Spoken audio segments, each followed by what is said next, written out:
Welcome, Will. We're here. Marty. We're here. It's been 2 weeks again. We seem to be slow lately. What's the matter with us? Sorry, I had to take a little vacation. Again? Oh, you're so popular. No, it's the first vacation I've taken in a year and a half. Come on. I don't know. I think you're very popular. That's what I've heard. That's true. Very true. You're so famous. You know, the problem, I have all these pretty lights, which I'm not going to show now.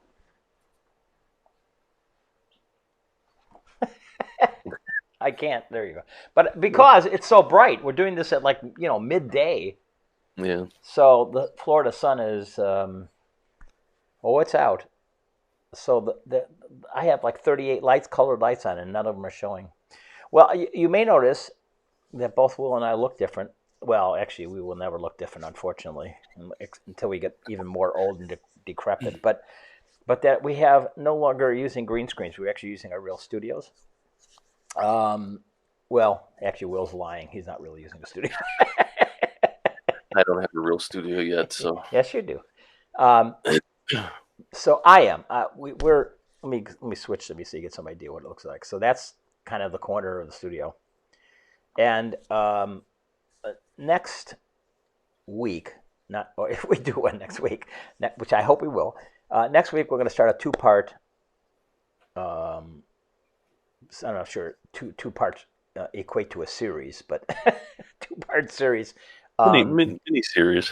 A micro series, which will describe how we actually do this whole thing, everything we're doing here, which I'm sure a million other people have done as well. But we've talked about in the past how we've, put this thing together little by little, and we thought it would probably be time for us to reveal how we've actually put this all together. So starting next week, we're going to do that. This week I did something. This week's main topic is actually a very much a studio shrinkage topic, which we will. If I hope it comes off, we will describe when we get there. But meanwhile, we're starting out, of course, as always, with the news. Frankly, to be honest with you, I got the news together for last week, so that's the news I'm using. So it could have actually completely changed since then. But let me start by saying that, to me, this is the most critical or important news event regarding this stuff. And that is that Native Instruments and Izotope have joined forces, which I find intriguing. Pass me up. I did not see that. Yeah. It's huge. It is. I believe it's what I mean by joint forces, I don't think anyone bought anybody. I think it's now part of a new audio creator group. And so there's some backers, some investment firms that are backing this group, audio creative group, or creator group. And nothing is going to change hugely in terms of both product lines, but it's going to help them interface, I believe, better. So to me, this is kind of significant. I don't exactly know what the ramifications are, what's going to come out of this particular conjuncture, this particular grouping. But I do find, I use, as a user, both these product lines more than I even want to, actually. It's an interesting combination because they're certainly in the same ball game, but they certainly create very different products. So it will be interesting to see what happens with this group of two, in my opinion, very strong plug-in manufacturers in the probably two of the biggest in the game. Yeah. So that's, to me, one of the first big important things. You want to go with one? Yeah. So this one's really cool. German monitoring experts, Atom Audio, Yeah. have just announced a new accessory that aims to tighten up your control room acoustics. They're Ooh. called the Atom Audio Absorber Socks, AAAS. Do you put them over your head? No, they released a little video for April Fools, and they actually put together a whole thing that make you think they were going to sell these to you. But That's pretty it's funny, pretty actually. funny. It's like, what? Is it for real? What? I forgot it was April Fool's Day, but no, Yeah. it's funny. It was cute, but in all seriousness, the Waves just released a handful of new plugins, and they also have a new update. So I assume it's one of those. Well, if you have this bundle, we'll give you extra few pieces, kind of thing. If you have the big bundle, they are Vocal Bender, CLA Epic, NX Ocean Way Nashville, and there's one more, and the Abbey Road RS-124 compressor. So the Abbey Road emulates a compressor, old-fashioned compressor, and people are trying to put up against the original to see how it works. It's still a little early, so I don't have many reviews yet. NX Ocean Way Nashville is a way to mix with headphones as if you were sitting in a studio. They did this with Abbey Roads, where they acoustically treat your headphone mix or your output to sound as if you were sitting in front of the console at that studio. So now they added Ocean Way Studio, which is a very popular studio, to this type of mixing environment. So you can mix like the pros. CLA is Chris Lord Algae. Yeah. Yeah. So Epic is reverbs and delays. All of these are very affordable and on sale right now. If you buy them individually, they all average $30 to $40 so far. let me ask you a question. Are these because it sounds like I have all of these. I've got Oh, yeah, I have the Mercury bundle, which I think, sure. and I also have most of the, if not all of the Abbey Road stuff. So how do you go about? I thought that was didn't I release like a week ago or two? I said they were going to release a new that they were Yeah, doing a 12/7, 12. I forgot yeah 12. yeah. So is this So part of that, or is it it another? doesn't say what bundles they're part of. Okay, It's just I'm looking at the individual plugin page, just right. easier for me to Well, you know how to request. find out. I'll tell you how to find out right now. I can And the do it. vocal bender is actually really cool. But I'll talk about that more in Way my Central. I'm starting Way later. Central up. I will tell you right now if it's because it normally just looks to see what's new. It's Oh, included geez. in there it is. So yeah, Mercury will give you the vocal bender. CLA Epic this is might have been this might have been a mistake. It's saying fixing permissions and ownership. Mercury. CLA Epic comes in Mercury. Oh, that's good. Nashville. Okay, so Ocean Way Nashville. Included in. install products. It's its own plugin. It's not included in any Mercury bundle or anything like that. What The is? Ocean Way headphone plugin. No, I don't believe it is. That Yeah. I know. It's really inexpensive actually. It doesn't appear that I've got any new things. So And this maybe might it's not have just came out this week, but these are yeah. This might have something been because in I the live. really like a week ago did an update. So it's very possible I already have it and I don't know it. Yeah. Okay. All right. But Well, that that is is news though. the news I have for today. Okay. GoPro reimagines its mobile app. Now, Quik was always a part of this. I thought the app Quik, GoPro Quik. Suddenly they're talking about it that they've renamed. This is a March 17th release too, so obviously that they say they've released the mobile app and it's called Quik now. But I thought it was always called Quik. Am I wrong? Sounds familiar, yeah. I Yeah. remember it before, but Quik controls GoPro cameras just like the previous app. However, the app now stores and sorts and edits videos, photos from any camera. Maybe Quik was on the Mac and PC. Don't die. Now the phone. And now it's on the phone. I bet that's what it is. It's hard to find exact video photos needed. Quik hopes to eliminate the problem. So it's kind of a whole management system in addition to an editor. So that is news. I have Quik on my phone. Yeah, see, I'm confused by that. This is probably a year or two old because I haven't even touched this. Yeah, so I'm not sure what they're talking about, but it's a March 2021 release of information. Let me see if I've got it. They changed their old GoPro app because I don't have the original one anymore, so they just changed it to Quik. Oh, so okay. It's probably a combination of the two platforms, GoPro app and the Quik platform, which I thought that was a way to just share with people, like I don't know if it was a social media thing, but yeah. So I did this whole. I'm gonna wreck somebody here. I did this whole shoot this week, and I decided I was going to put together a shot list, and I decided I should use a piece of software that I own called Shot Lister. So I did the entire thing, filled out the whole thing. It was awesome because it transfers to your Mac, your PC, and of course your phone, so that you can go on site.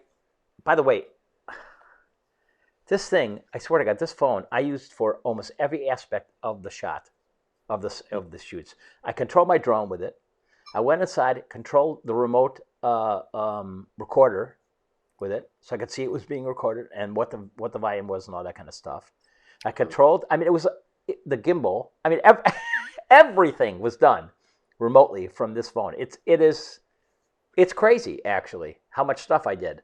Anyway, so I thought I'd have the lister with me, except I put all this time building the shot list up, and it crashed and lost everything. Oh no. So you know what I think of that, Mr. Lister? Me and my followers and Big Will here, we're pretty pissed off about this. So you know what? Fix your damn app. That's not good. No. So you know what I ended up using? I just used my to-do list, which by the way just went right over to the phone. It was just as easy. So I should have done that to begin with. It really pissed me off. Anyway, yes, I'm making fun of somebody. Probably something stupid, but really ridiculous. Acustica launches Sienna. Do you know who Acustica Audio are? They're like... I'm familiar. Yeah, it's basically the same thing you're talking about with waves.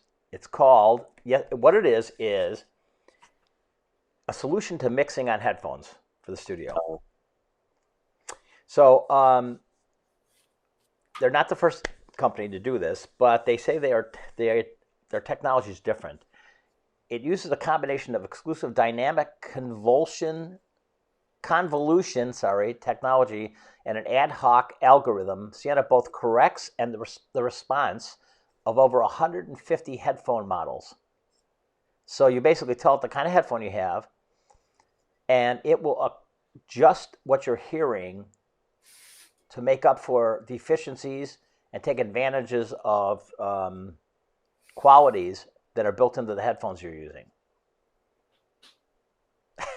And there's a plugin that adds to it a total of 10 studio control rooms and over 30 professional and consumer speaker emulations so that you can mix in all these different environments. It really looks cool. Now, you're going to think this has got to be $1 billion, right? Yeah. Right now, it's 90 euros. So like $100. Yeah, it's cheap. So I think that's intriguing, because this kind of takes this whole thing that you're talking about with waves and stuff like that and brings it to a whole different level, I think. But here's the thing about all this: I'm not going to mix on headphones, so I'm not buying these plugins. This is one I'm not buying. Doesn't matter how much money anyway. But I'm just saying I'm not going to buy this because I don't want to mix with headphones anyway. I want to mix with. I know some people that do, actually. You have to. Sometimes you have no choice. You're in an apartment, whatever. So I'm totally for this. I'm just saying it's, not your thing. Not my thing, but very, very interesting. And that is the end of all my news. Okay. Okay. So let's see. here's my my topic for today, and it's very much a studio shrinkage thing. So I'm walking, walking. My last studio had a recording booth. It was a vocal booth. It was great, and it was a 12 by 12 room or something like that, and it was inside the other studio, meaning that it was completely soundproofed. It had, I mean, it was awesome, but I don't have that kind of room anymore. You know, I just don't. So I decided, I'm looking around my much smaller studio, and I thought it would really be nice because to have some place that might help me record vocals in particular, but not just that, acoustic guitars, because those are really the only two things I actually do outside of the box anymore. I don't even do drums any other way, so because I do use the drums. So for me, I thought it'd be really cool to do this. How do I do this in a small space? Now, small space for me is probably, I'm very fortunate. I have much more room than your average small space. I mean, I still have 330 square feet for the studio, which is fine. But I don't have an isolated area. So I've been using a halo, as you can see behind me. And it works, but it doesn't do anything for the back. So I'm going to play, I'm going to try to play a movie. And we can stop and start it, because I'm sure it's going to be entertaining for absolutely nobody. All right, here we go. Ready? Anyway, it's quite a look, isn't it? So today I'm going to be turning this little strange alcove, which goes to our bathroom and to our laundry room, into kind of a mini recording area, thus studio shrinkage. Oh, you brought up power tools. Yeah, watch out. I brought the power tools up. So I'm mounting these things using these kind of sharp-edged pieces, and this is styrofoam, or not styrofoam. This is soundproofing with a cloth material. It's kind of nice looking, so it's not quite as good. It doesn't have quite the characteristics of like foam, but it does do some pretty good absorbing. So I'm putting 4 of these up, and then I'm going to put 5 in the back, and we'll see how that works.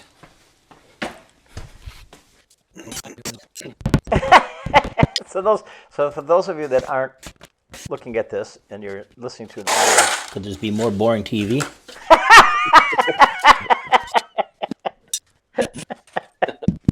no, it couldn't be more boring TV. So for those of you that are just listening to the audio, obviously, what you should do is go to YouTube and watch this. Look at how official I am with all the measuring and stuff. Yeah, but those mounting plates for the not the styrofoam, but the fiberglass modules, Yeah, actually make it a lot easier to hang those. they are very, yeah, and you'll see why in a second. Actually.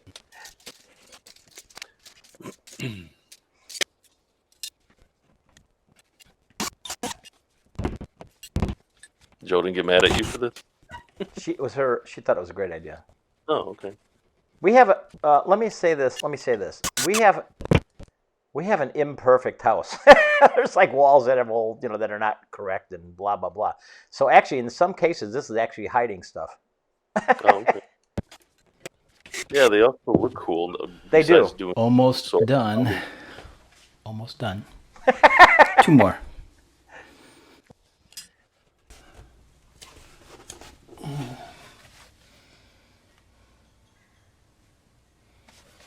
So this is what I did wrong. I marked it in a way that was, so I hung this too high, so I want to make it meet here. I should have measured, but fortunately these hooks slide up and down. So what I'm going to do here is just move this down a lot and split the difference. We're going to touch up the wall anyway, so there's some markings, but it doesn't matter really. Now we had to do some measuring to make sure I didn't screw this up.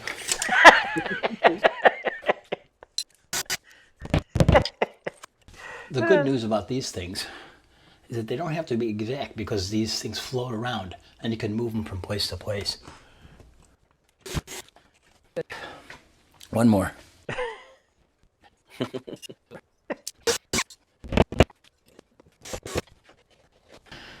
Ta-da! I'm getting too old for this stuff. So there's the layout. The one on the left looks a little crooked, but like I said before, you can move them around so they're balanced. So next thing to do is to clean the mess up. So I'm going to do that now.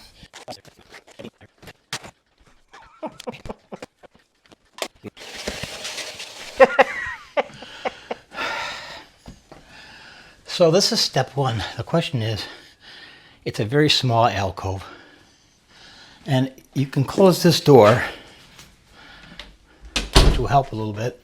I could stick more tiles on here, but the real question is, how does this help me? But it's already, I can tell you right now, it's already deader. There's no question it's more dead. So I'll show you the other side of this.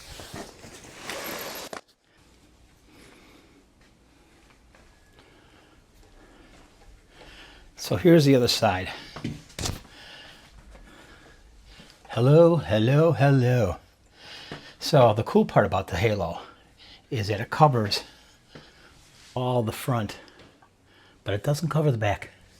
So what I've done here by creating this little alcove is I've been able to soundproof the back, soundproof the front, and I've run cables so that they come around here and are rolled up in the corner when I don't use them. My new vocal booth. See you next time.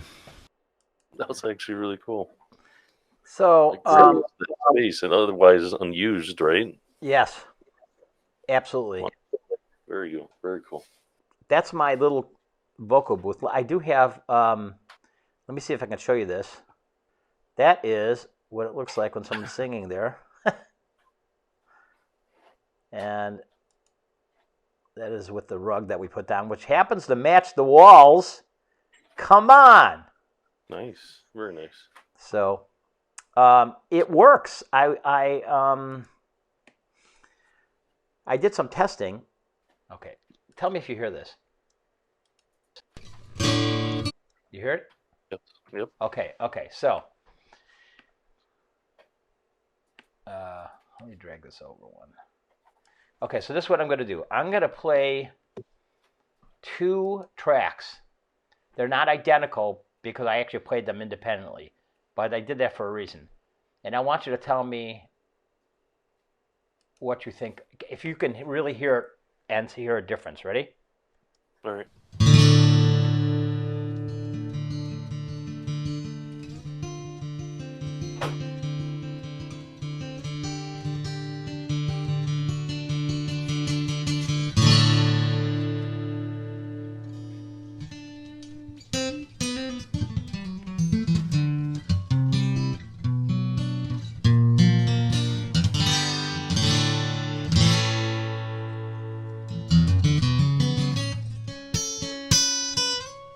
Okay, ready? Mm-hmm.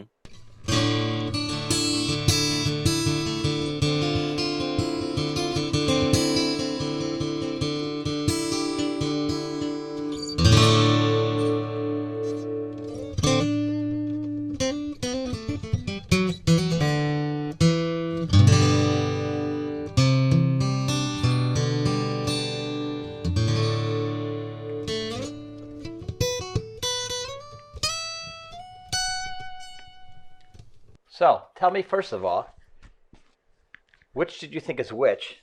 And second of all, which did you like? The first one was tighter and cleaner. The second one was a lot more reverby and a little, I don't know, it rung out a little too much for me. I like the first one better. Very intriguing. Very wrong. Really? Now, no, it doesn't mean anything. It means, I was wondering about doing this test, and I was concerned about it because we're doing this over the air. I have no idea what you're hearing versus what I'm hearing. I'm hearing it in real time versus, and they sound incredibly different from each other. Like, I couldn't believe the difference. The first one was without the acoustic foam, just in the open room. Oh. Which sounds spread out and more actually the opposite of what you said. It sounds a little more echoey to me because it's out in the open room. The second one is in that little alcove after it was done. And listen to the difference. It's much more tight, much more confined. Well, it's not spread out anymore. It doesn't sound confined, but the second one doesn't sound tight and confined. It just sounds louder, and I think it's because everything's like blocked into that little space. Yeah, it's not a big. It doesn't sound like it's being. The volume, I guess, is what threw me off. It sounds a little louder. Is it louder wise? I tried to mix it exactly the same output, but I mean, that may not. That's who knows. It's not necessarily about the volume, but I mean, it just sounds more concentrated. Yes. Whereas you said the other one is like kind of dying, dissipating out a little bit. So what happens is, to me, it sounds like it kind of smushes a lot of the frequencies together, and I think that's where I get the ringing sound that I thought was the reverb or echo. But okay, you said two things that are interesting to me: the ringing, but more importantly, earlier, the smushed together, confined sound. Yeah, that I totally agree with you from what I'm hearing live in this studio, and that is because to me it is confined, and there's soundproofing everywhere, including in front and in back. The first one doesn't have that. So therefore, it's going to be more airy and more open. I'm not saying you don't use one for the other. Here's the thing, though. I use zero effects, zero EQ, zero compression, zero anything. It's just a flat recording, okay? And I did that purposely because I wanted to hear what it really sounded like. But the part that you said that's ringy, that's interesting to me because it is actually, to my ears, less ringy.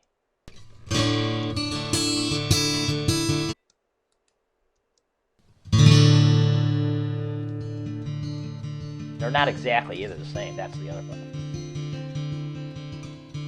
This sounds more... Here's another weird thing. Here's another weird thing about the one I just played. It's shifted left. I don't know why it shifted left. It's one mic, but it shifted left to my ears. The other one, and I'm not telling you which one now, is not shifted at all. It's right down the middle. Yeah. So I don't know why. I don't know why that is.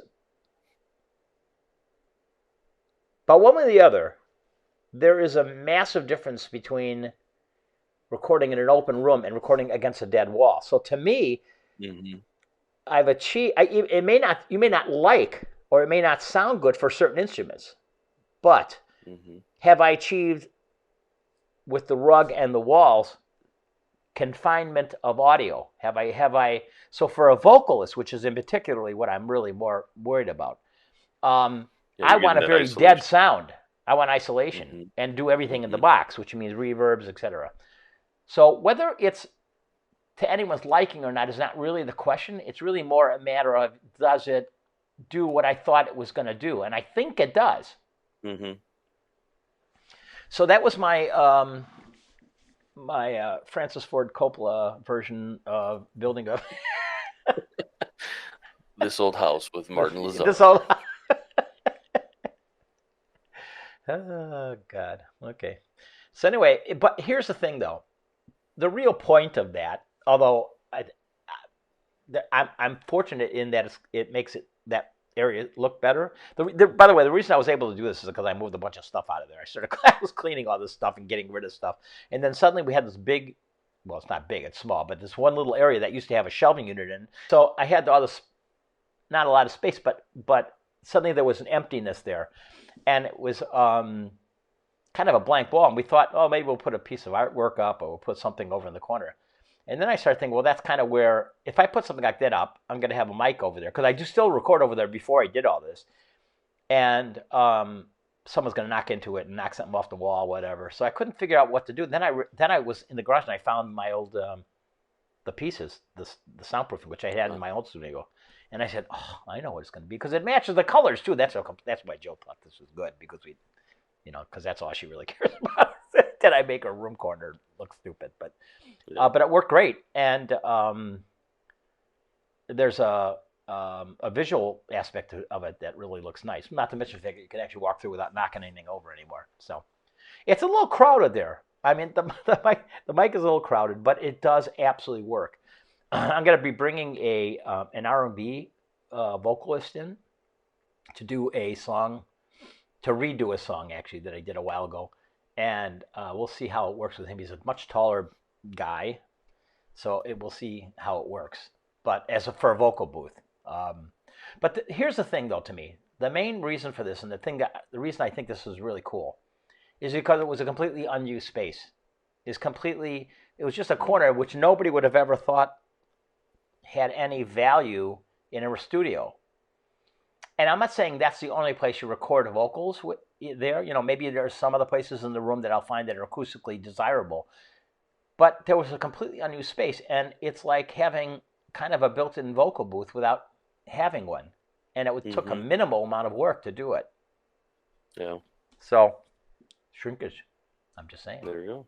Shrinkage.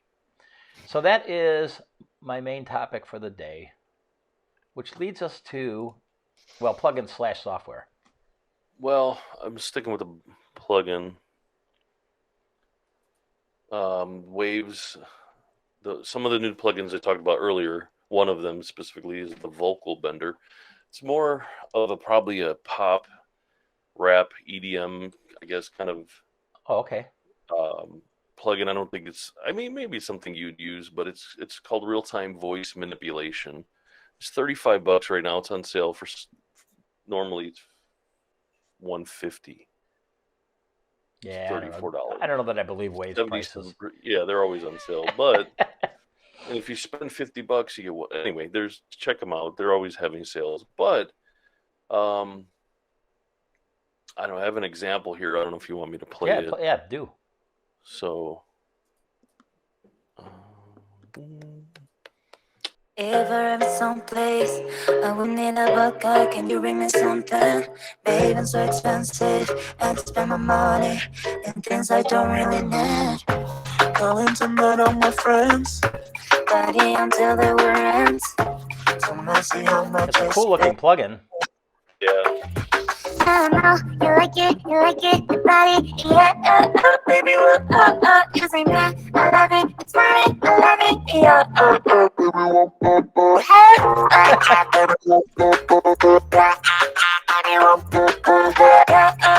baby, You saw block that shade. What's that? What's that? Ayy, fuck it up, ayy, oh my. What's that? Ayy, fuck it up, ayy. Say, come together. I learning from our scars, treasuring each part of the song, merging into higher ground. Cool.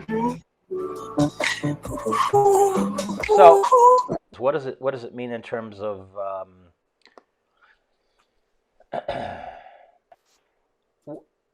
I see it's bending note, but it also has formatting, right?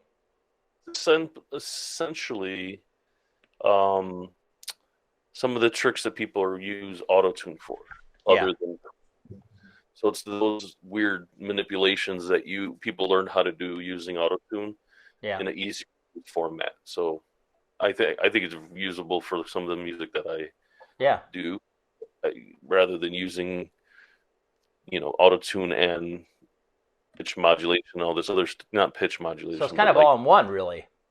Yeah. So it blends a couple together to make it, I think, fun to use for. Again, it's not for everybody, but it's definitely something I can see myself using in hip hop and R&B, EDM, pop stuff. Very cool. How much is it? You said it's $39 right now? Right now it's $35 right now. Wow. Okay. So I think I might grab it.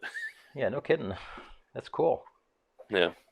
My plugin is an extension of last week's plugin, and that is this Playbeat. It's another version, plugin from Audiomodern, which is kind of what I talked about last week. So I don't need to get into that again. But it's a very different thing, in that it is it's like a groove randomizer. And the way it works, and boy, we're taking a chance here, but I'm going to pull up, I hope I'm going to be pulling up my There it is. Okay, so this is the plug-in right here. Can you see this arrow? Mm-hmm. Wow, very cool. Okay, you have 4 spaces to put loops, or any kind of a sample. Basically, it also comes with samples. You can actually just add this plus button here, and pop up, and you can load sample, and you can pick things that they've given you. But you can also add your own user collections, or you can just drag it directly from your sample. So in this particular case, I dragged a couple from my loops coming from Logic. You have the same kind of a thing here where you have a randomizer, and this timing is all based very much on the play speed of your Logic in this particular case, but your DW. You can do how many steps you want. Like,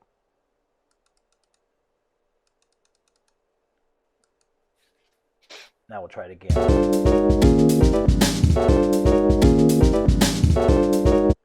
So I have 2 things. I've got a jazz drum kit, and I've got a piano, basically. You can also change things like density. I'm not sure.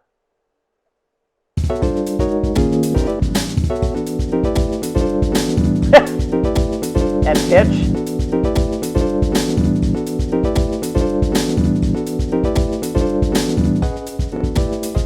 And volume. And pan. So you can play around with all this stuff. You could also do, like the other one, you can shift timing. So now we're doing quarter. I mean, this is a crap thing, but you can hear the difference possibilities you have. I find these 2 plugins to be, I think, more of a creative tool, more of a tool to make you think about possibilities. You know what I mean? They're randomizers, but they're kind of slick because they allow you to come up with ideas that you're not thinking about at the time, I think. Yeah. And then you can drop any kind of an audio patch in. Oh, look at that, too. I didn't even know. Yeah, it's pretty cool, huh? Look at that. Look at that. I'm so excited. Okay, so, like if you wanted to add, I'm doing this in the small window instead of the main one. Like here's a kick drum.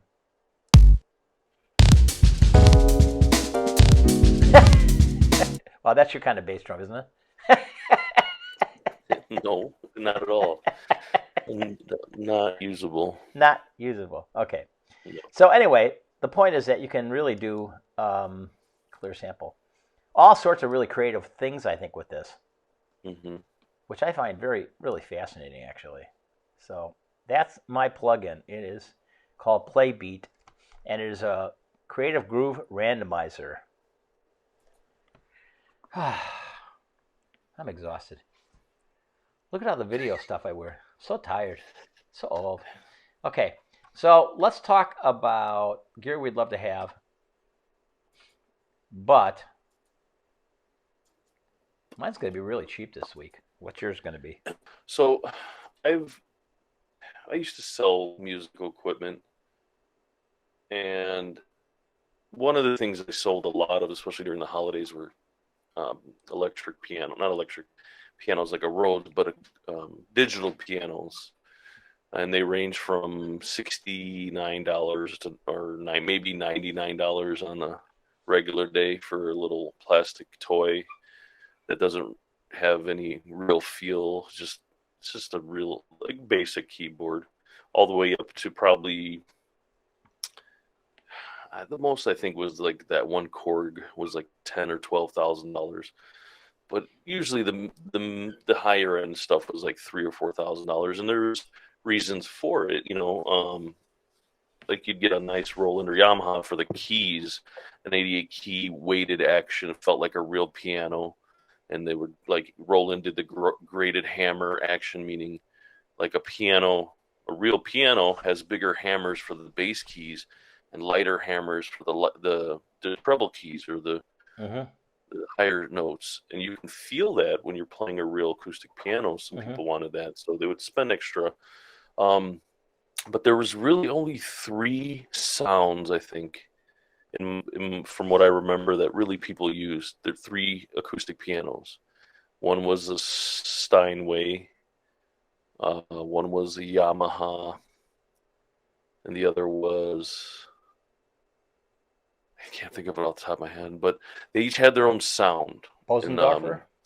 Bosendorfer, yeah. The German company. I think Steinway's German too, right? But Well, Steinway's yeah, it's American, but yeah. Oh, it's American. Sorry. Steinway was in the middle. Bosendorfer were like darker, deeper. And the Yamaha sample, the Yamaha style was brighter and cleaner, and a lot of people liked it. And it was based off, I believe, the C7 series, which is a 7-foot grand piano, similar to one Elton John used on stage for many years. I don't know if he still uses it. But if I had the money, what would you get? And the space. I played one of these before in a studio in Winnetka, Wilmette. Sounds beautiful in person, but if I had the room and the money, I would buy Yamaha C7. They, unfortunately, on all the dealer websites, they don't show you the new price, but I want to say $60,000. Yeah, probably. Brand new, which is still not bad. A used one goes for about 20 to 30. So yeah, I want to say it's more like 50 or 60 for a brand new one. Yeah. Here we go. 48 to used are about 20,000. 20,000 used. Yeah, here a new one, a C6 goes for about 48 to 55. Oh. So yeah. Yeah.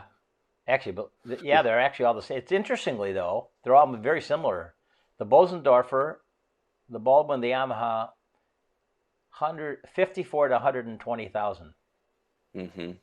I mean, they're incredibly similar. The Bosendorfer as well. A lot of people love the Yamahas.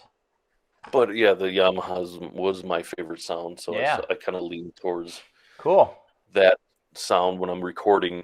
I have a couple piano plugins, and the same thing. They're modeled after the 3 big pianos in the industry over the last couple decades, and I always lean towards the Yamaha C7. So if I had 50 to 75 or 100,000, I'd buy a nice 7-foot C7X Yamaha. Yeah, well, you can pick one up. That would take up my whole living room, half my living room. Yeah, right now. It's such a bargain. Well, mine's cheap. I have a really cheap one today. Mine is a new instrument that's made by Fender, and let me share this with you first of all. It is an acoustic electric guitar, and the reason I like it, I like the way it looks. I think it's kind of cool. And so I heard a little bit of this. Listen to it. Let's see if we can play it.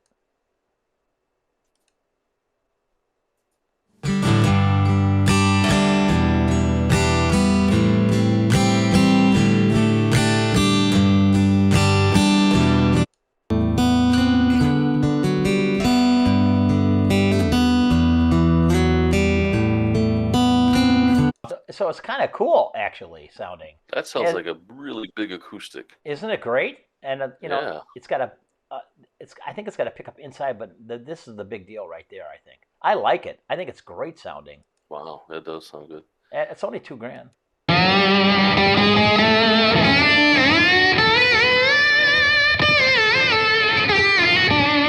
Now the reason that's cool to me is because if you had a song that required an acoustic guitar, but also required an electric, I think it's really neat.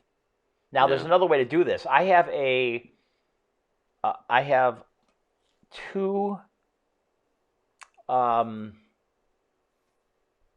PRSs that have piezo's in the pickups, and it does do the same thing. But I think the acoustic sound of this is really great.